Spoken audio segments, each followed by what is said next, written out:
بسم اللہ الرحمن الرحیم۔ السلام علیکم کلاس، میں امید کرتی ہوں کہ آپ سب لوگ خیریت سے ہوں گے، ٹھیک ہوں گے اور لیکچرز کو بہت دھیان سے دیکھ رہے ہوں گے، سن رہے ہوں گے اور اپنے نوٹس بھی بنا رہے ہوں گے۔ جی تو کلاس، آج ہمارا اسلامک اسٹڈیز کا لیکچر نمبر 14 ہے اور ہمارا جو آج کا موضوع ہے وہ سورہ بقرہ کی آخری آیات ہیں۔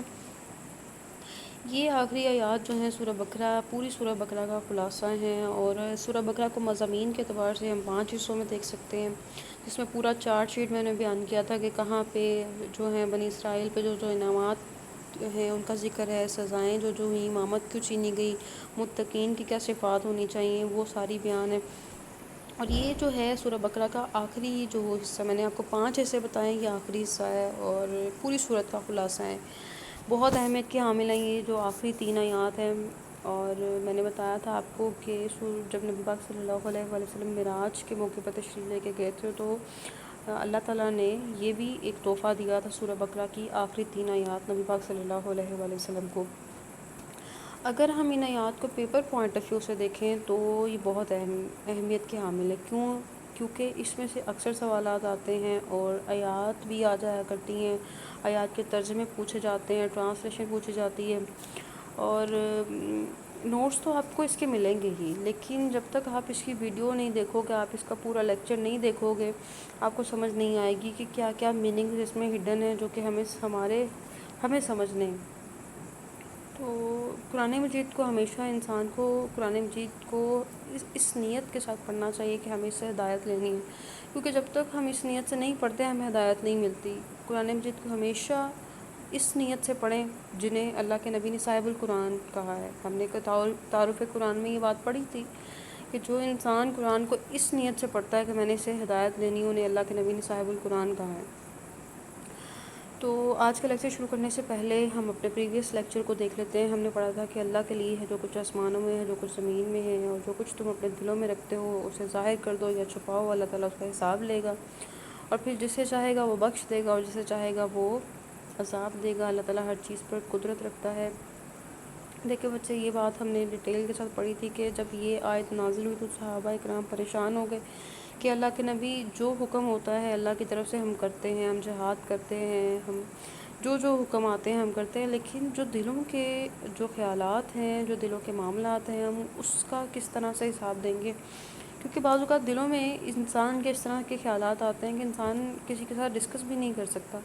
تو اگر ان کے معاملے میں اگر ان چیزوں پہ پکڑ ہونے لگ گئی تو پھر کون بچے گا؟ تو اللہ کے نبی نے منع فرمایا کہ نہیں، اور پھر تاکید کی صحابہ کرام کو کہ ایسا کہو کہ ہم نے سن لیا اور ہم اس کی اطاعت کریں گے۔ کیونکہ یہودی جو تھے وہ کیا کرتے تھے کہ جب بھی اللہ کی طرف سے کوئی حکم آتا تھا تو وہ منع کر دیتے تھے کہ ہماری یہ استطاعت سے باہر ہے۔ جس طرح سے وہ سورہ بقرہ میں یہ ذکر ہے نا کہ جب حضرت موسیٰ علیہ السلام نے اپنی قوم کو حکم دیا کہ اس بستی میں داخل ہو جاؤ تو انہوں نے منع کر دیا کہ ہم نہیں جا سکتے، تم جانو، تمہارا رب جانے، تم جا کے لڑو، معاذ اللہ تمہارا رب لڑے، ہم نہیں، ہی ہماری استطاعت سے باہر ہے۔ جو قوم مالکہ کا ذکر ہے اس میں ہم نہیں جا سکتے، ہم نہیں کر سکتے۔ تو یہی وجوہات ہیں کہ جن کی وجہ سے اللہ تعالیٰ نے ان سے امامت چھینی ہے، کہ جو اتنے انعامات پھر سزائیں کیا کیا ہوئیں سورہ بقرہ میں ڈیٹیل کے ساتھ موجود ہے۔ بنی اسرائیل کا سارا جو بھی ہے ضرور پڑھیے گا، اس تفسیر پڑھا کیجیے۔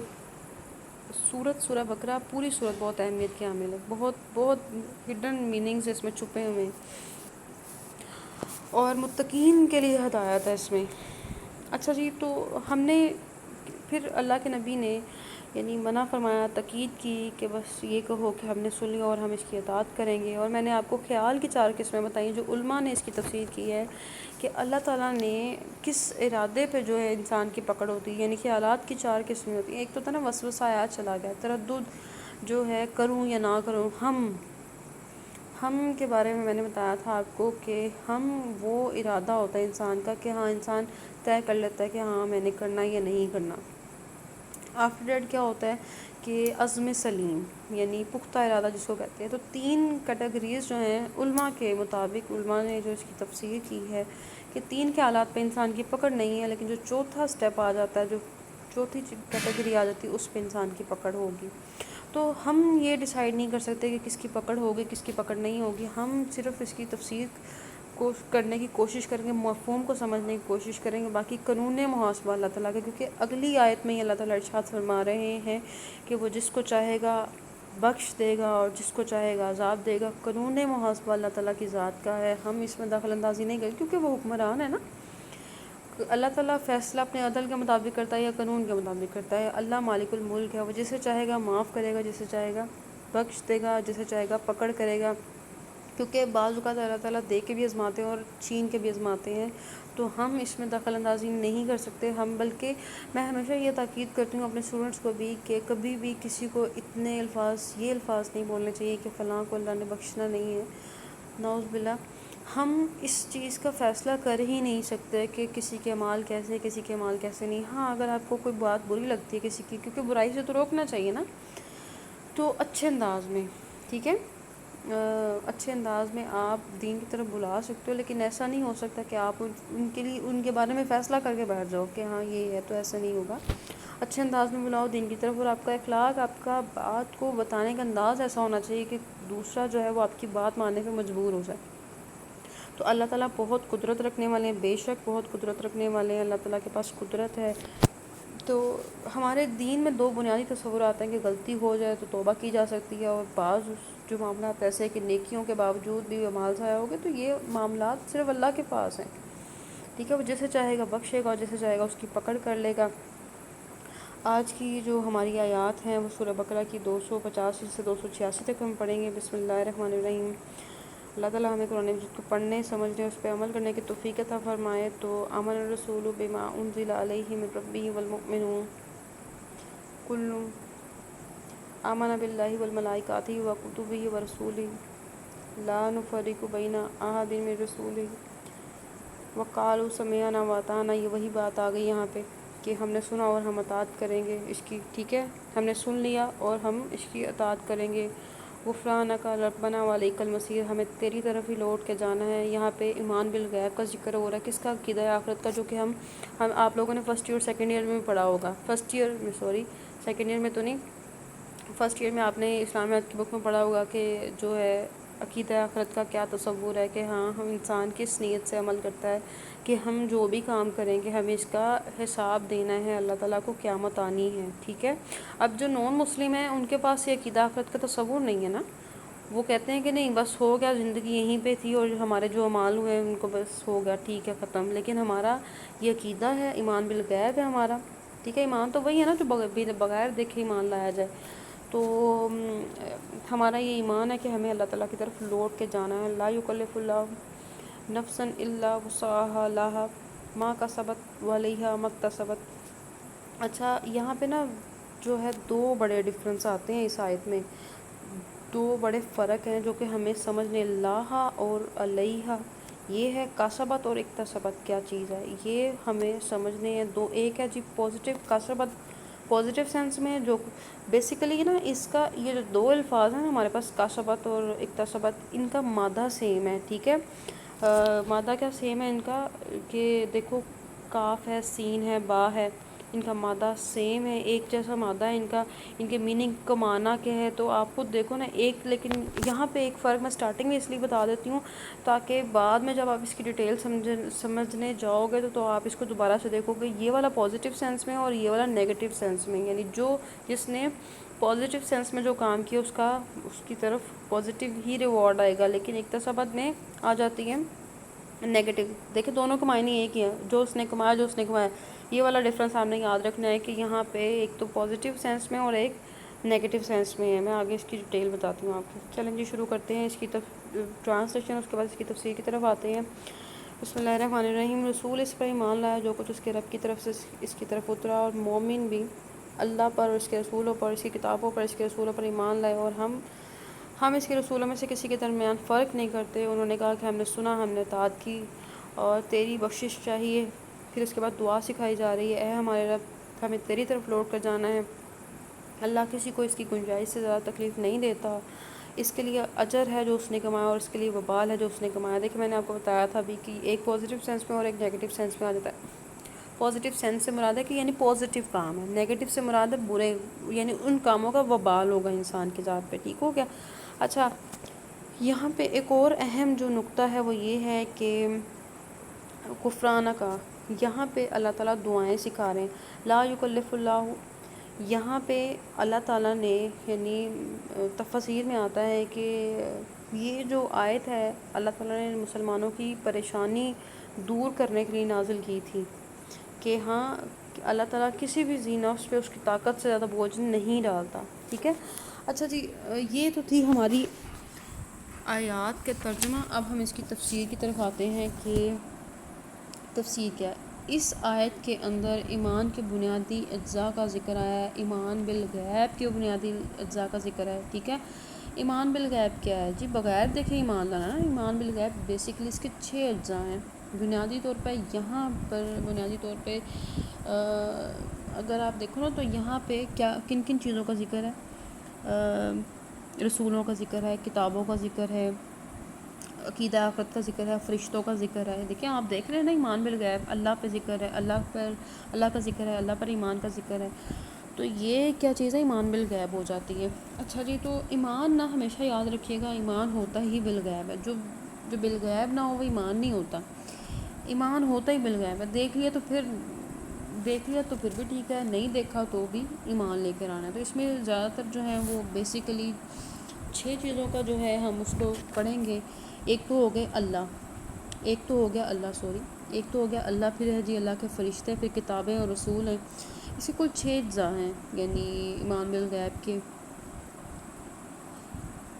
ایک آ جاتا ہے آخرت کہ اللہ ہم نے تیری طرف لوٹ کے جانا ہے۔ چھٹا ہے اللہ کی طرف سے ہر خیر اور بلائی پر ایمان لینا، یعنی اپنی تقدیر پر ایمان رکھنا، ٹھیک ہے، یہ ہوتا ہے ایمان بالغیب۔ یہاں پر بیسیکلی امت کا ماڈل پیش کیا جا رہا ہے کہ امت کو ہونا کیسے چاہیے، اور پھر اس کے نتیجے میں ایک امت کا فوری رد عمل یعنی کیا ہونا چاہیے، ایکشن کیا ہونا چاہیے کہ ہاں ہم یہ سارا کچھ کریں گے، ہمارا جو رول ماڈل ہے وہ ایسا ہونا چاہیے کہ ہم ان تمام باتوں پہ عمل کریں۔ ہم نے سن لیا اور ہم اطاعت کریں گے، جو کہ اللہ کے بندے ہیں وہ کن کن چیزوں پہ ایمان بالغیب رکھتے ہیں، اللہ پہ ایمان رکھتے ہیں، اللہ کے رسول پہ ایمان رکھتے ہیں، اللہ کے رسولوں پر ایمان رکھتے ہیں، کتابوں پر ایمان رکھتے ہیں، اور اللہ کے فرشتوں پر، عقیدہ آخرت پر، اور اپنی تقدیر پر ایمان رکھتے ہیں۔ تو یہ ہے جی ایمان بالغیب۔ اچھا، آپ سے میں بالفرض پوچھوں کہ ایمان بالغیب کیا ہے؟ لیٹس سے اس کے اگر آپ دیکھو کہ اگر کوئی شخص آپ کو آ کے بتائے کہ باہر کوئی ایکسیڈنٹ ہو گیا، خدا نہ خواستہ اللہ تعالیٰ سب کو سلامت رکھے، میں ویسے ایک مثال دے رہی ہوں، تو آپ اس کو کہیں کہ ہم تمہیں کیسے مان لیں، ہم نے تو جا کے دیکھا نہیں، ہم نہیں مانیں گے۔ تو اس کا مطلب ہے کہ ہم نے اس کے اوپر ایمان کا اظہار نہیں کیا، ہم نے کہا کہ نہیں، ہم جب تک نہیں دیکھیں گے ہم نہیں مان سکتے۔ آپ گئے، آپ نے جا کے دیکھا، واقعی وہاں پہ اگر حادثہ ہوا تو آپ مان لو گے ہاں یہ ہوا، لیکن بیسیکلی یہ ایمان بالغیب نہیں ہے نا، آپ نے اس کی بات پہ اعتبار ہی نہیں کیا۔ ایمان بالغیب تو نہیں، بغیر دیکھے اس چیز پہ ایمان لانا، ایسا ہی ہے نا۔ تو حدیث ہے کہ اللہ نے ان کے دلوں میں ایمان پوری طرح سے ڈال دیا ہے، اللہ نے ہمیں بنایا ہے تو حساب بھی اسی نے لینا ہے۔ ہمارا کیا طرز عمل ہونا چاہیے؟ ہمارا طرز عمل ہونا چاہیے کوشش کرنا، ہم نے سن لیا، ہم اطاعت کریں گے، یہ ہے ہماری عاجزی، اور عاجزی کا انتہا درجے کا اظہار ہونا چاہیے، ہر وقت ہونا چاہیے آپ کے دلوں میں، یعنی دل کے خیالوں کا تو ہم حساب دے ہی نہیں سکتے، ہمیں تیری بخشش چاہیے۔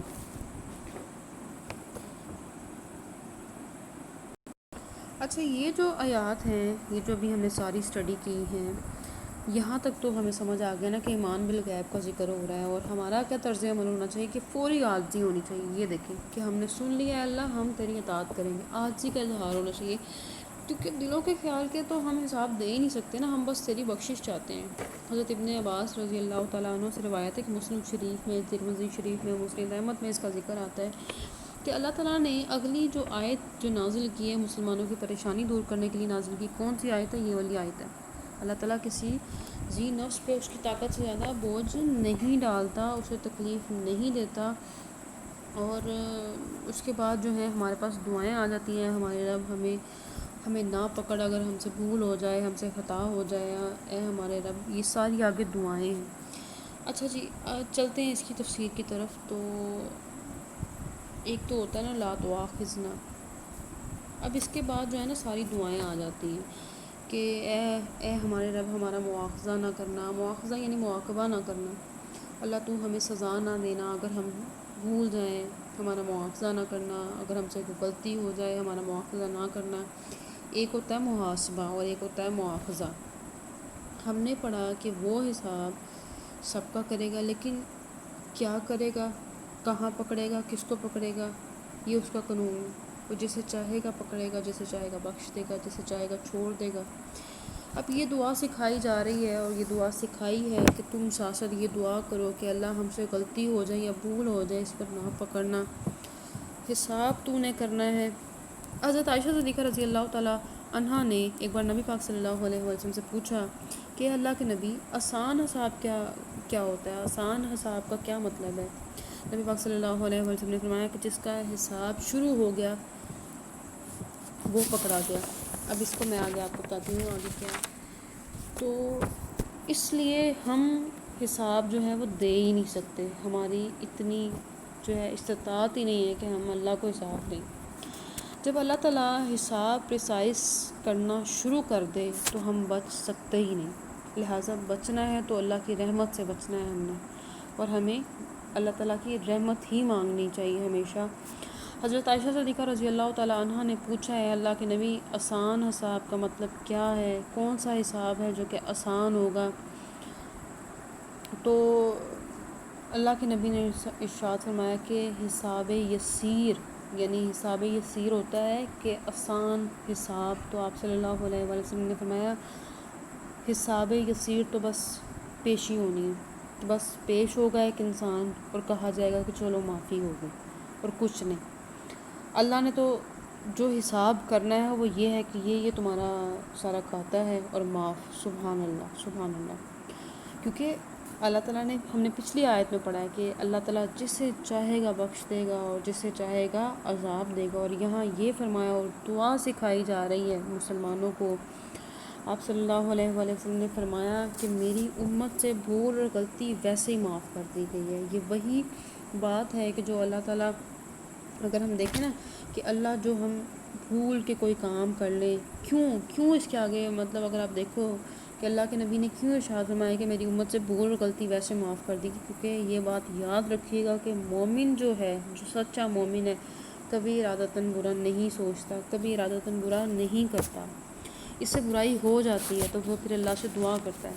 دیکھیں نا کلاس، یہ بات یاد رکھیے گا بچوں، یہ والی بات بڑی یاد رکھنے والی ہے کہ برائی جو ہے نا اس کی وجوہات دو چیزوں پر ہوتی ہیں، اس کی بنیاد دو وجوہات پر ہو سکتی ہے، کہ کبھی میں بھول جاتی ہوں یا بھول جاتا ہوں، یا کبھی مجھ سے خطا ہو گئی ہے۔ تو پھر آگے جو ہے دعا ہے کہ اللہ تعالیٰ دونوں معاملات میں میرا مواخذہ نہ کرنا، ٹھیک ہے، اور اے اللہ ہم پر وہ بوجھ نہ ڈالنا جو ہم سے پہلے لوگوں پر ڈالا تھا۔ یہ جو دعائیں سکھائی جا رہی ہیں نا ساری، تو اینڈ تک پھر اس کو پڑھ لیتے ہیں پہلے کہ اے، اتنا نظر بھی نہیں نا ٹھیک آ رہا، اچھا جی، تو ایک منٹ جی، اگر ہم بھول جائیں یا ہم سے خطا ہو جائے، اے ہمارے رب ہم پہ ایسا بوجھ نہ ڈالا جیسا تو نے ہم سے پہلے لوگوں پر ڈالا تھا۔ اے ہمارے رب ہم سے ایسا بار نہ اٹھوا جس کے اٹھانے کی ہم میں طاقت نہیں ہے، تو ہم سے درگزر کر ہمیں بخش دے، ہم پر رحم کر، تو ہمارا مولا ہے، ہمارا آقا ہے، بس کافروں کے مقابلے میں ہماری مدد کر۔ اس طرح یاد رکھیے گا وہ بوجھ ہوتا ہے جو کہ اٹھایا نہ جا سکے، جو بوجھ اٹھایا جا سکے اسے حمل یا حمل کہتے ہیں، ٹھیک ہے، یہ فرق آپ نے یاد رکھنا ہے۔ اچھا جی، اللہ تعالیٰ جو ہے یہ دعائیں سکھائی جا رہی ہیں، یہ دعائیں سکھائی جا رہی ہیں، یہ یہاں پہ ایک قانون سمجھ لیں، یہاں پہ ایک قانون ہے، بلکہ ایک نہیں، یہاں پہ دو قوانین بتائے جا رہے ہیں، دو قوانین کو سمجھ لیں۔ ایک تو نمبر 1 یہ ہوگا کہ اللہ کسی نفس پر اس کی طاقت سے زیادہ جو ہے وہ بوجھ نہیں ڈالتا، اسے تکلیف نہیں دیتا۔ جس نے کوئی مطلب اچھا کام کیا، نیکی کی، وہ بھی اس کے لیے ہے، جس نے کوئی برائی کی اس کا وبال بھی اس کے لیے۔ دو یہاں پہ قانون ہے، ایک ہے کہ اللہ کسی نفس پر اس کی طاقت سے زیادہ بوجھ نہیں ڈالتا، اسے تکلیف نہیں دیتا۔ دوسرا یہ ہے کہ جس نے کوئی نیکی کی وہ بھی اس کے لیے ہے، جس نے کوئی برائی کی وہ بھی اس کے لیے ہے، یعنی اس کا وبال اس پر پڑے گا۔ دوسرا قانون یہ آ جاتا ہے ہمارے پاس، ٹھیک ہے، نمبر 1 یہ ہے، نمبر 2 یہ ہے۔ اچھا جی، پھر دوبارہ ریپیٹ کر دیتی ہوں۔ ایک تو ہے یہاں پہ کہ اللہ کسی نفس پر اس کی طاقت سے زیادہ بوجھ نہیں ڈالتا، اس کو تکلیف نہیں دیتا، پہلا قانون یہ ہے۔ اور دوسرا قانون یہاں پہ یہ ہے کہ جس نے کوئی نیکی کی وہ بھی اس کے لیے ہے، جس نے کوئی برائی کی اس کا وبال بھی اس پر پڑے گا۔ اب جہاں تک پہلے قانون کا تعلق ہے تو اللہ تعالیٰ وسعت سے زیادہ کسی کو تکلیف نہیں دیتا۔ ہاں، آپ نے اکثر اپنی زندگی میں یہ دیکھا ہوگا کلاس کہ ہم اپنے بہت سارے کاموں میں جو نہیں کر سکتے ہم کہتے ہیں کہ ہمیں اس کی استطاعت نہیں ہے۔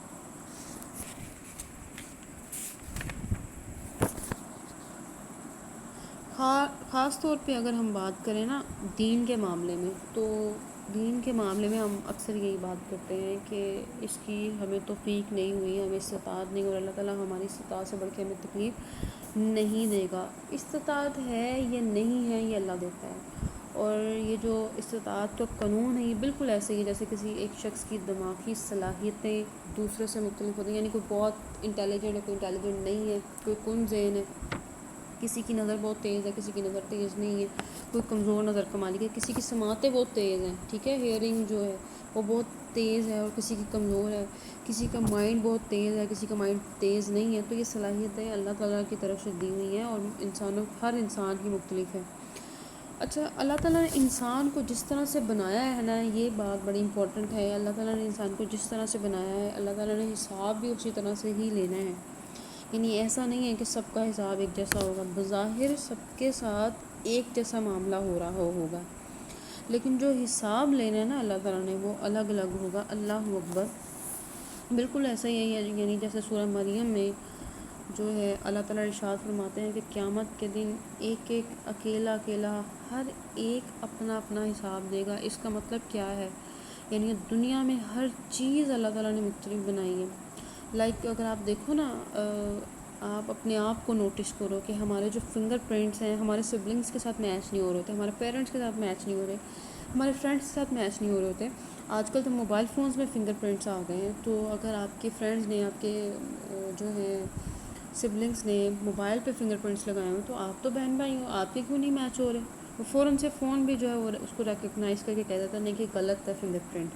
تو اب یہ یہاں پہ اندازہ لگاؤ کہ کروڑوں اربوں کی تعداد میں انسان ہیں، ان کی جو ہے فنگر پرنٹس نہیں ملتے، ہاتھوں کی لکیریں نہیں ملتی، ہاتھوں کی لکیریں چینج ہیں۔ تو کتنا خوبصورت اللہ تعالیٰ کا نظام ہے۔ اللہ تعالیٰ نے لاکھوں اربوں خربوں لوگ بنائے ہیں، لیکن وہ تمام کے تمام جو ہیں وہ ایک دوسرے سے مختلف ہیں۔ تو آپ مجھے یہ بتائیں استطاعت کس طرح سے سیم ہو سکتی ہے؟ ہر انسان کی استطاعت بھی دوسرے سے مختلف ہے، ٹھیک ہے؟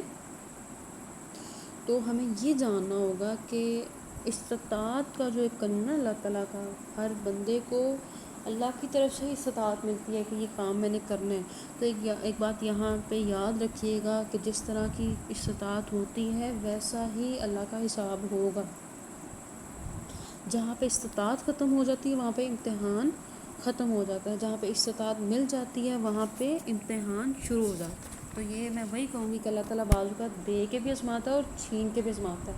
تو جن کو اللہ تعالیٰ نے بہت زیادہ دیا ہوتا ہے وہ اللہ تعالیٰ کے، آپ دیکھو کہ وہ انہیں زیادہ اللہ تعالیٰ سے ڈرنا چاہیے کہ ہم نے اس چیز کا حساب دینا ہے۔ ہمیں ہر چیز اپنا جو بھی ہے ہمارے پاس، کہ ہم کتنا لوگوں کو پوچھتے ہیں، ہم کتنا، ہمارے میں ہمدردی کا جذبہ کتنا ہے، ہم اپنے سے جو نیچے ہیں، جو کہ جنہیں مدد کی ضرورت ہے، ہم ان کی کتنی مدد کرتے ہیں۔ تو میں تو ہمیشہ اللہ تعالیٰ سے یہی دعا کرتی ہوں کہ اللہ تعالیٰ ہمیشہ اوپر والا ہاتھ رکھنا میرا، تاکہ میں لوگوں کی مدد کروں، کیونکہ اللہ تعالیٰ یہ کسی کسی کو استطاعت دیتا ہے، اور میں سمجھتی ہوں کہ ہر انسان میں یہ جذبہ لازمی ہونا چاہیے، چاہے آپ ایک کوئن ہی کیوں نہ، ایک چھوٹا سا ایک چکہ ہی کیوں نہ کسی کو دیں، لیکن لازمی دیں، جتنی آپ کی استطاعت ہے تو لازمی دیں۔ تو اچھا، ایک جو چیز کہ ایک اگر انسان نابینا ہے جس کو اللہ تعالیٰ نے آنکھیں دی ہی نہیں، تو قیامت کے روز کیا اللہ تعالیٰ اس سے سوال کریں گے کہ کیا تم نے کیا دیکھا، تم نے کیا جو ہے دیکھا، اور کس طرح سے کیا کیا چیزوں کو تم نے آبزرو کیا؟ تو جس کے پاس سماعت ہی نہیں ہے، سننے کی حس ہی نہیں ہے، اس سے یہ پوچھا جائے گا کہ تم نے کیا کیا سنا؟ تو ایسا نہیں ہے۔ تو اللہ تعالیٰ نے جس کو جو دیا ہے اسی کے مطابق اس سے سوال ہوگا، یہ قانون محاسبہ اللہ تعالیٰ کا، بنانے والا وہ بہتر جانتا ہے۔ اب ہمارے کرنے والا کام کیا ہے؟ ہم نے کیا کرنا ہے؟ ہم نے کوشش کرنی ہے، ہماری کوشش دیکھی جائے گی، اور ہماری کوشش کے مقابلے میں، کوشش کے عوض ہمیں بدلہ ملے گا۔ لہٰذا ہر شخص کی استطاعت دوسرے سے مختلف ہے۔ اچھا، آپ لوگ اسٹوڈنٹس ہیں سارے، میں نے اکثر اسٹوڈنٹس کو نا یہ کمپلین کرتے ہوئے دیکھا ہے کہ ٹیچر ہم تو اتنا پڑھتے تھے، فلاں تو بالکل نہیں پڑھتا، اس کے اتنے مارکس آ جاتے ہیں. بلکہ یہ تو اکثر ہی جو ہے یہ بات آپ اسٹوڈنٹس میں ہوتی ہے کہ میں نے اتنا پڑھا، اور جو میرے ساتھ والا تھا یا جو میرے روم میٹ تھا وہ تو بالکل نہیں پڑھتا تھا. میں 4 گھنٹے پڑھتا تھا اور جو میرا روم میٹ تھا وہ صرف 2 گھنٹے پڑھتا تھا، اس کے مارکس مجھ سے زیادہ آ جاتے ہیں. تو بیسیکلی یہ بات ہمیں سمجھ نہیں آتی ہوتا کیا ہے. دیکھیں، جو کہ 4 گھنٹے پڑھتا تھا، ہو سکتا ہے اللہ تعالیٰ نے اس کو استطاعت 8 گھنٹے کی دی ہو پڑھنے کی، کہ وہ 8 گھنٹے پڑھے گا تو اس کے کتنے مارکس آئیں گے. اور جس کو 2 گھنٹے جو کہ 2 گھنٹے پڑھ کے اچھے مارکس لے رہا ہے، اس کی استطاعت اتنی ہو، اللہ تعالیٰ نے اس کو استطاعت 2 گھنٹے پڑھنے کی دی ہو کہ وہ اتنا پڑھے گا، پڑھ کے وہ اچھے مارکس لے دے گا. ذہانت بھی تو ہوتی ہے نا کچھ چیز. اب یہاں پہ جو بات ہم نے سمجھنی ہے کہ جو صرف 2 گھنٹے پڑھ رہا ہے اس کی استطاعت، یا 2 گھنٹے یا 4 گھنٹے جو پڑھ رہا ہے، سوری 2 گھنٹے والے کی بات نہیں کرتے، ابھی ہم 4 گھنٹے والے کی بات کرتے ہیں. جو 4 گھنٹے پڑھ رہا ہے اس کی استطاعت کتنی تھی؟ اس کی استطاعت تھی کتنے گھنٹے پڑھنے کی؟ 8 گھنٹے پڑھنے کی. اس نے 8 گھنٹے نہیں پڑھا، اس نے اپنی استطاعت کا 50% دیا. ٹھیک ہے. اور جس نے جو 2 گھنٹے پڑھا، اللہ تعالیٰ نے اس کو استطاعت ہی اتنی دی تھی، ذہانت ہی اس کی اتنی، آئی کیو لیول اتنا تھا کہ وہ جلدی آبزرو کرتا، جلدی پک کرتا کسی چیز کو.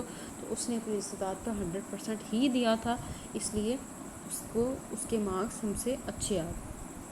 تو یہ ہے کہ ایک کی صلاحیت جو ہے دوسرے کی صلاحیت سے مختلف ہے. ہر انسان نے اپنی کور میں جانا ہے، ہر انسان نے اپنا حساب الگ دینا ہے، کوئی کسی کا بوجھ نہیں اٹھائے گا. یہ وہی جو میں نے حدیث میں بتایا تھا آپ کو کہ حضرت عائشہ صدیقہ رضی اللہ تعالیٰ عنہ نے اس کے بارے میں جو درایت کا معاملہ تھا، کہ جو لوگوں نے بنایا ہوا تھا کہ جو مر جاتا ہے جو اس کے عزیز و اقارب ہوتے ہیں وہ روتے ہیں، اس کا بوجھ جو ہے مرنے والے پہ ہوتا ہے. تو ایسا نہیں ہے. حضرت عائشہ صدیقہ رضی اللہ تعالیٰ عنہ نے درایت کا عمل انٹروڈیوس کروایا تھا، متن کو چیک کرنے کا. اور درایت کا جو عمل تھا، یعنی وہ کس کے ساتھ انہوں نے اٹیچ کیا؟ قرآن مجید کی آیت کے ساتھ، کہ کوئی کسی کا بوجھ نہیں اٹھائے گا. تو کوئی کسی کا بوجھ نہیں اٹھائے گا. ہر انسان نے اپنی قبر میں خود جانا، ہر انسان نے اپنا حساب خود دینا ہے. تو ایک قانون بنانے والی جو ذات ہے اللہ تعالیٰ کی ہے. آپ نے اپنی استطاعت کے مطابق جتنی پرسنٹیج آپ کو ملی ہے، اللہ تعالیٰ نے اسی کے مطابق آپ سے حساب لینا ہے. اور پھر آپ یہ بھی نہیں کہہ سکتے ہو کہ میں بہت زیادہ جو ہے میں یہ والا نیک عمل کر رہا ہوں، دوسرا نہیں کر رہا. تو یہ اس طرح سے جسٹیفیکیشن نہیں ہو سکتی. یعنی میں کیوں اٹھ کے تہجد پڑھوں، دوسرا جو میرے مقابلے میں ہے وہ تو نماز بھی نہیں پڑھتا. تو ایسے نہیں ہو سکتا. اچھا، اگر ہم دینی معاملات دیکھیں تو دین کے معاملات کوئی بہت زیادہ کر رہا ہے، کوئی کم کر رہا ہے. حساب مقابلے کے ساتھ نہیں ہوتا، حساب صلاحیت کے مطابق ہوتا ہے. یعنی کوئی دین کی تبلیغ کر رہا ہے، کوئی نہیں کر رہا. تو قرآن پاک میں اللہ تعالیٰ ارشاد فرماتے ہیں جن کی نیکیاں بڑھ گئیں وہ کامیاب ہو جائیں گے، اور جن کی نیکیاں کم پڑ گئیں وہ ناکام ہو جائیں گے. یہ غالباً آیت کی تفسیر بیان کی ہے. اور ایک تو اس چیز کا حساب ہے نا کہ نیکیاں برائیوں سے بڑھ گئیں، اور برائیاں جو ہیں وہ نیکیوں سے بڑھ گئیں. ہو سکتا ہے کہ کمپیریزن، بلکہ یہ قانون ہے، قانون بنایا گیا ہے کہ ہم پر ہماری استطاعت سے اللہ تعالیٰ بوجھ نہیں ڈالتا. اس سے یہ بات سمجھ آتی ہے کہ جو اللہ تعالیٰ نے پرسنٹیج دی ہے صلاحیتوں کی، اس کے مطابق اس معیار سے ہی انسان کا حساب ہوگا. ہر شخص کی صلاحیت کے مطابق اس کی پرسنٹیج جو ہے وہ طے کر دی گئی ہے. اس سے نیکی بڑھے گی تو وہ انسان جنت میں جائے گا، اس سٹینڈرڈ سے بڑھے گی تو انسان جنت میں جائے گا. جو اللہ تعالیٰ نے آپ کی استطاعت کا سٹینڈرڈ رکھا ہے نا، آپ اس کو دوسروں کے ساتھ پرکھ نہیں سکتے ہو، نہیں جسٹیفائی کر سکتے ہو. آپ کے اب بعض اوقات یہ بھی سننے میں آتا ہے کہ ہم کہتے ہیں کہ میں کیوں تہجد پڑھوں اٹھ کے، فلاں تو بالکل نماز نہیں پڑھتا. تو دوسرا شخص نیکی کا کام نہیں کرتا، میں کر لیتا ہوں، کافی نہیں ہے. عام طور پہ ہم دوسروں کو دیکھ کے بات کرتے ہیں. دوسرا قانون یہ ہے کہ جس نے جو کمایا، یہاں 2 چیزیں بڑی اہم ہیں. یہ آ گیا ہمارے پاس دوسرا قانون. ابھی ہم نے پہلا قانون سمجھا ہے، اب ہمارے پاس آ جاتا ہے جی دوسرا قانون. اور دوسرا قانون یہ ہے کہ اس نے جو کمایا اس کے لیے اجر ہے جو اس نے کمایا، اور اس کے لیے وبال ہے جو اس نے کمایا ہے. دوسرا قانون یہی ہے کہ جس نے جو کمایا، یہاں 2 چیزیں بڑی امپورٹنٹ ہیں. لاہا علیہا، لاہا اس کے لیے ہو سکتا ہے، علیہا اس کے اوپر بوجھ پڑے گا، وبال پڑے گا. پھر ہمارے پاس 2 اور ورڈ آ جاتے ہیں. یہ اسی طرح سے پیپر میں آپ نے اس کی جو ہے ٹرانسلیشن کرنی ہے. Just a minute. ہم، جی جی اچھا جی، تو یہاں پہ یہ دو ورڈ آ جاتے ہیں، کسبت اور اکتسبت جو ہے، یہ دو مفہوم آ جاتے ہیں۔ کسبت جو ہے میں نے آپ کو بتایا تھا پازیٹیو سینس میں ہوگا، یعنی دونوں کا مطلب ایک ہی ہے، کمائی کے۔ اچھا، ان کا اگر آپ دیکھو نا تو کسبت اور اکتسبت دونوں کا مادہ ایک ہے، کاف سین اور با، ان کا مادہ جو ہے وہ ایک ہے، جو بھی کمایا۔ اس کا میننگ کیا ہے؟ جو بھی کمایا۔ ویسے تو اس کے لفظی معنی ہوتے ہیں جمع کرنا، کسی چیز کو جمع کرنا، اور اہل لغت بھی کہتے ہیں کہ معاشی طور پر کسی چیز کو حاصل کر لینا۔ اس کے بہت سارے جو ہیں وہ مطلب ہیں جو ہے اس میں شامل کیے گئے ہیں اس کی تفاسیر میں، اس لیے ہم اس کا ترجمہ کرتے ہیں کمائی کے حساب سے، جو اس نے جمع کیا، جو اس کے لیے ہے اور اس کے اوپر ہے، اس نے جمع کیا، ٹھیک ہے۔ لہٰذا جو اوپر پڑے گا مطلب ہے کہ برائی کا وبال پڑے گا، ٹھیک ہے۔ جو ہم نے ایک تو ہے نا لاہا، اس کے لیے، علیہا اس پر ہے، اس پر یاد رکھیے گا کہ نیگیٹو اس پر پڑے گا، یعنی وبال پڑے گا، ٹھیک ہے، جس کا اس کو کوئی فائدہ نہیں ہوگا۔ لاہا جس نے کیا، جس کے لیے ہے فائدہ ہے، ٹھیک ہے۔ علیہا یہ دو مفہوم واضح ہو جائیں تو ان کا فرق بھی ہمیں سمجھ آ جائے گا۔ لاہا پازیٹیو میں، علیہا اس پر پڑے گا، ٹھیک ہے۔ لاہا اس کے لیے ہے، علیہا اس پر ہے۔ لاہا پازیٹیو سینس میں ہے، علیہا جو ہے نیگیٹو سینس میں آ جاتا ہے کہ انسان جو کام کرے گا، برے اعمال کرے گا، اس پہ اس کا وبال پڑے گا۔ تو دونوں لفظوں کے اندر مادہ ایک ہونے کے باوجود فرق ہے، اس کو اگر ہم ملحوظ رکھ لیں، سمجھ لیں تو یہ بات زیادہ واضح ہو جائے گی۔ وہ ہے کسبت اور اکتسبت، ایک ہے کسب اور ایک ہے اکتساب، دونوں میں فرق ہے۔ اور امام راغب اصفہانی جو ہیں اپنی کتاب مفردات ان کی نا بڑی فیمس کتاب ہے، امام راغب اصفہانی کی کتاب ہے مفردات، اس میں وہ کہتے ہیں، انہوں نے اس مفہوم کو واضح کر دیا۔ ان کا خیال ہے کہ، اور ان کا بھی خیال اور بہت سارے اہل لغت کا بھی یہی خیال ہے کہ جو کہ اکتساب ہوتا ہے وہ برائی ہے، اور جو کسب ہے نا وہ نیکی ہے، ٹھیک ہے۔ اچھا جی، اور مختلف مفسرین کا بھی یہی خیال ہے کہ وہ بھی یہ کہتے ہیں کہ ہم لفظی یعنی اچھا جی، اس میں نا مختلف مفسرین کا خیال ہے کہ یعنی وہ یہی خیال ظاہر کرتے ہیں، لیکن کیا ہم لفظی طور پر اکتساب کو برائی کہہ سکتے ہیں؟ یہ سوال ہے۔ اکتساب میں نے کہا نا برائی۔ امام راغب جو ہیں وہ انہوں نے اس کی تفسیر بیان کی ہے۔ امام راغب کہتے ہیں کسب وہ کمائی ہوتی ہے جو انسان جمع کرتا ہے، وہ حاصل کرتا ہے، اور جس چیز کو پا لیتا ہے، جس کا اپنے آپ کو تو فائدہ ہے ہی ہے، یہ بڑا امپورٹنٹ نکتہ ہے، ساتھ میں دوسرے کو بھی فائدہ ہو رہا ہے، کوئی ایسا عمل کر رہا ہے جس کا اپنے آپ کو بھی فائدہ اور دوسرے کو بھی کر رہا ہے، ٹھیک ہے، یعنی ایک اجتماعی فائدے کے لیے کر رہا ہے، اپنا ذاتی فائدہ بھی شامل ہے اس میں اور باقی سب کا بھی فائدہ شامل ہے۔ انسان جو کام بھی کرے، چاہے وہ معاشی ایکٹیویٹی ہو، سوشل ایکٹیویٹی ہو، کوئی بھی کام کر رہا ہے، وہ انفرادی ہونے کے ساتھ ساتھ اگر اجتماعی فائدے کے لیے بھی ہے تو وہ ہوگا کسبت، ٹھیک ہے، یہ والا کسبت۔ تو اگر وہ چاہتا ہے کہ اس کا فائدہ میرے ساتھ ساتھ باقی سب کو بھی ہو تو یہ تو کسب ہے، لیکن اگر وہ یہ چاہتا ہے کہ فائدہ صرف مجھے کو ہو، مجھے کو فائدہ ملے، تو یہ ہو گیا اکتساب۔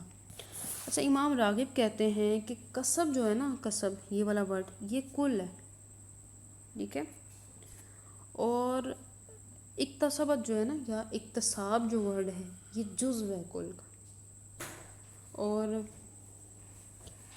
یہ بات یاد رکھنے والی، یہ فارمولا یاد رکھنے والا ہے کہ ہر کسب میں اکتساب شامل ہے، لیکن ہر اکتساب میں کسب شامل نہیں ہوتا۔ اس اعتبار سے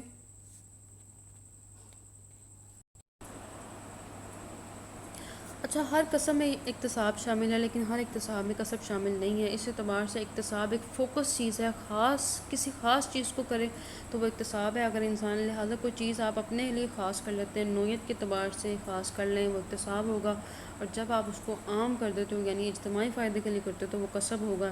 لہٰذا جو عام نیکیاں انسان کرتا ہے اس کو فائدہ دیں گی، اگر وہ اس لیے کرتا ہے کہ صرف مجھے فائدہ دیں یا مجھے فائدہ صرف اس چیز کا، کوئی بھی سوشل ایکٹیویٹی ہے مجھے فائدہ ہونا چاہیے، تو وہ اقتصاد کہلائے گا۔ اچھا یہاں پہ نا ایک چیز بڑی سمجھنے والی ہے، وہ یہ بھی ہے کہ یہ باب افتعال ہے۔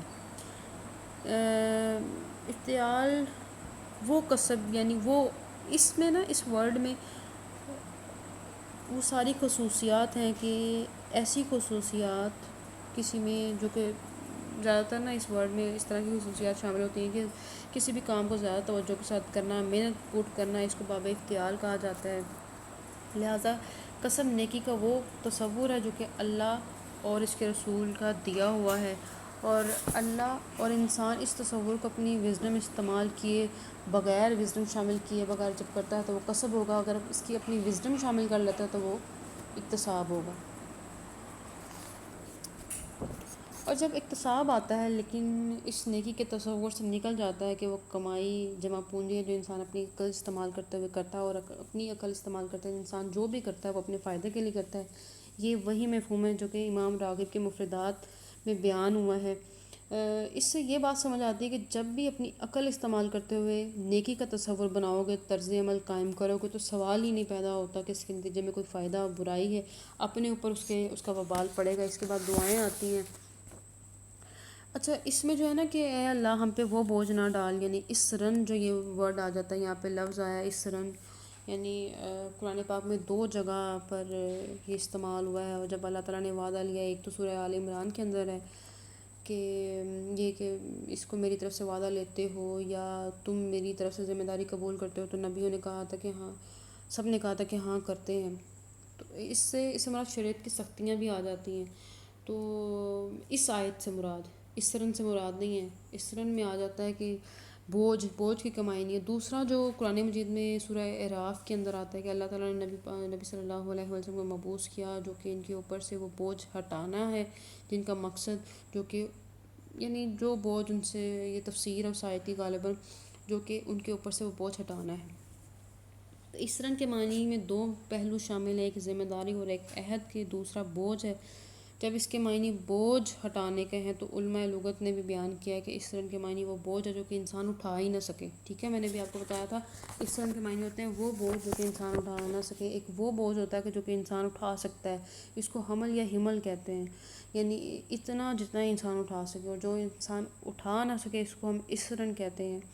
اب جو آگے جو نیکسٹ آ جاتا ہے کہ اب اللہ تعالیٰ سے ہم نے کیا دعا کرنی کہ دیکھیں، ایک نا یاد رکھنے والی بات یہ ہے کہ یہاں پہ نا شریعت کو کمپیریٹیولی بھی دیکھا جا رہا ہے، یعنی ہم سے پہلے جو شریعت کی سختیاں تھیں نا کہ ان کا جو روزہ تھا ہمارے روزے سے زیادہ سخت تھا، رات بھی شامل تھی، اگر کپڑے کی مثال لی جائے، اگر کپڑا ناپاک ہو جاتا تھا تو کیا ہوتا تھا کہ وہ اس کو یا تو کاٹنا پڑتا تھا یا پھاڑنا پڑتا تھا، مال غنیمت ان پہ حرام تھی۔ تو یہ شریعت کی سختیاں ہیں۔ ہم یہاں پہ دعا ہمیں جو سکھائی جا رہی ہے کہ ہمارے رب ہم پہ وہ بوجھ نہ ڈالنا جو ہم سے پہلی امتوں پہ ڈالے گئے تھے۔ تو میں نے آپ کو بتایا کہ شریعت کی سختیاں ان کی ہم سے زیادہ تھیں، تو اللہ تعالیٰ نے ہمارے اوپر جو وہ سختی ہیں نا ان کو آسان کر دیا ہے۔